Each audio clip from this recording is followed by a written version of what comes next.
Infrastructure मध्ये मोठ्या प्रमाणामध्ये कामाला गती देण्याचं काम हे केंद्रातलं आणि राज्यातलं सरकार एकत्र असल्यामुळे हे आपल्याला सर्वांना दिसतंय। या व्यतिरिक्त आपण सर्वजण जाणता की 1 वर्ष महाराष्ट्रातील महायुतीच्या सरकारला पूर्ण झालं आहे आणि त्या निमित्तानेच आज या पत्रकार परिषदेचं एक भारतीय जनता पार्टीचा अध्यक्ष म्हणून, एक एनडीएतला प्रमुख पक्ष म्हणून महायुतीने या 1 वर्षामध्ये महाराष्ट्रातील जनतेसाठी काय करू शकले हे सांगणं हे अत्यंत गरजेचं होतं। आणि म्हणून त्या विभागांमध्ये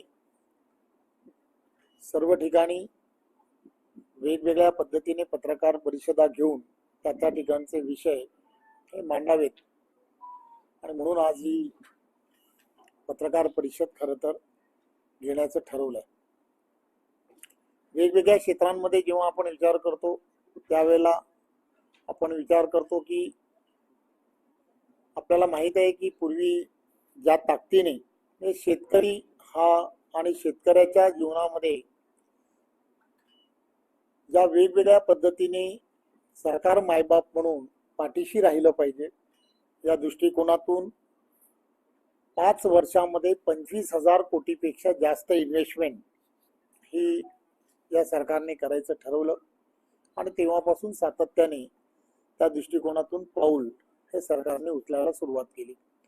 मध्यंतरीच्या काळामध्ये आपण पाहिलं असेल अचानक पडलेला पाऊस आणि या पावसाच्या ज्या पद्धतीने कहर केला त्यामुळे शेतकऱ्यांचं झालेलं अतोनात नुकसान लक्षात घेता जवळजवळ 32,000 कोटीपेक्षा जास्त पॅकेज हे सरकारच्या माध्यमातून दिलं गेलं आणि हे पॅकेज देत असताना सुद्धा आपण पाहिलं असेल की बऱ्याच जणांच्या जमिनी या खरडून गेल्या होत्या।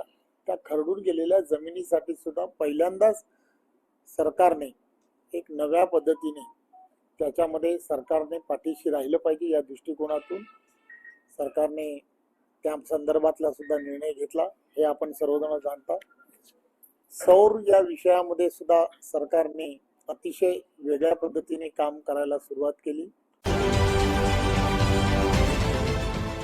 देश विदेशातील प्रत्येक घडामोडींचे लाईव्ह अपडेट मिळवण्यासाठी आता साम टीव्हीच्या सर्व सोशल मीडिया प्लॅटफॉर्मला लाईक, फॉलो आणि सबस्क्राईब करा। तसंच सर्व नोटिफिकेशनसाठी बेल आयकॉन प्रेस करायला विसरू नका।